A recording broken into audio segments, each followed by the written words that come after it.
Here's what you should know about your local housing market in this week's market update. Now, the biggest challenge in their local real estate market continues to be inventory. There simply are not enough homes available for sale to meet the demand.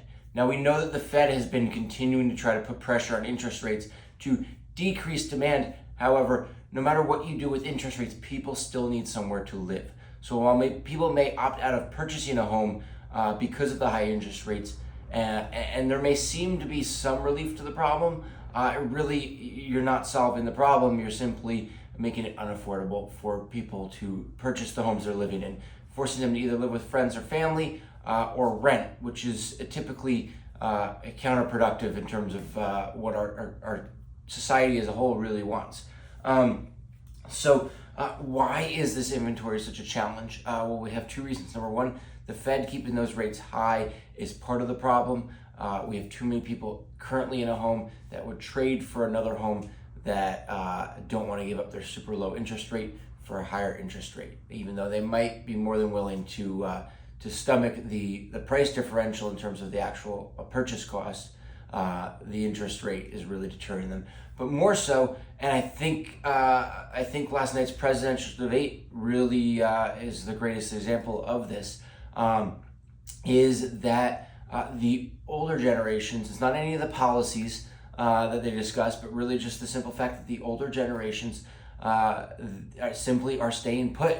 We see this with our presidential positions, where the older generations are staying in their positions and not necessarily making way for younger people to take their spots. And the same goes for our housing market.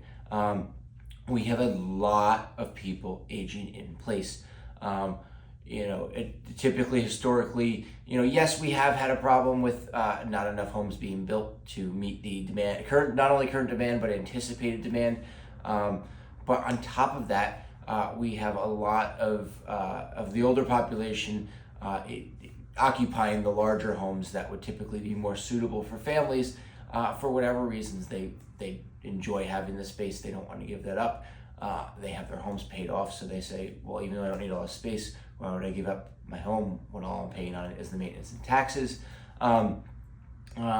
But for many reasons, a lot of these larger homes that would be more suitable for families are being occupied by not only older generation, but fewer people. Usually two-person households occupying 4-bedroom and larger homes.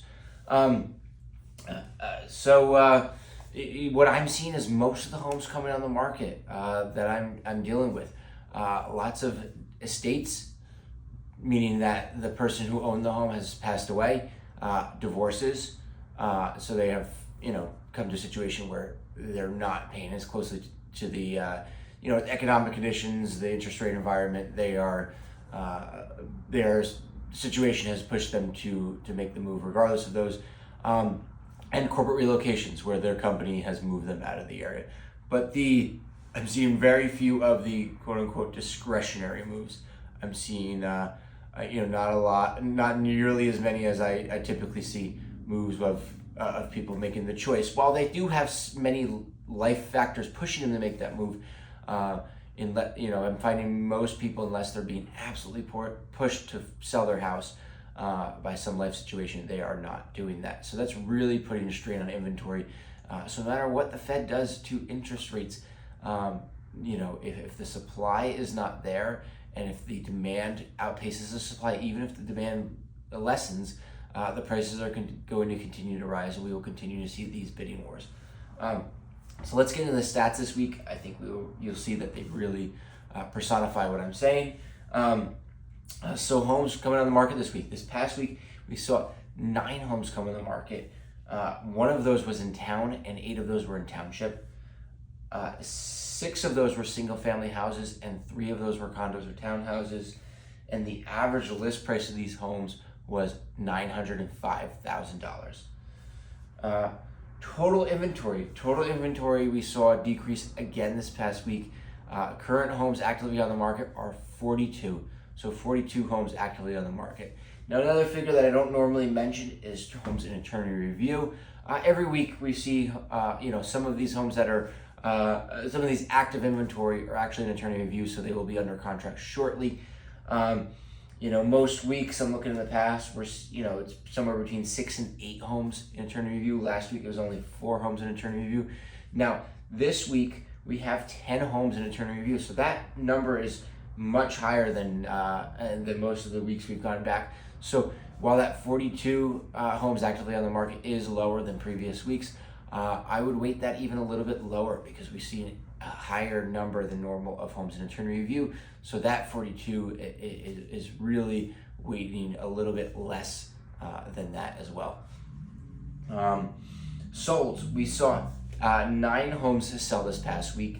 Average list price of these homes was $722,000. Average sale price of these homes was $779,000. And these homes sold for an average of a 7.9% above the list price and were on the market for an average of 17 days. Under contract homes, this past week we saw 6 homes go under contract. The average list price of these homes was $906,000, and the median days on market for these homes was 20 days on the market. So once again, inventory is extremely tight. The market conditions continue to be challenging. So what my best advice for you is, there don't seem to be any big changes in the market conditions. It is a challenging market. If you are thinking of making a move, please do reach out. It is time to set a strategy to navigate this market rather than wait out this market. So I hope you guys have a great weekend. I really thank you for checking in with me this week, and I'll catch you again soon.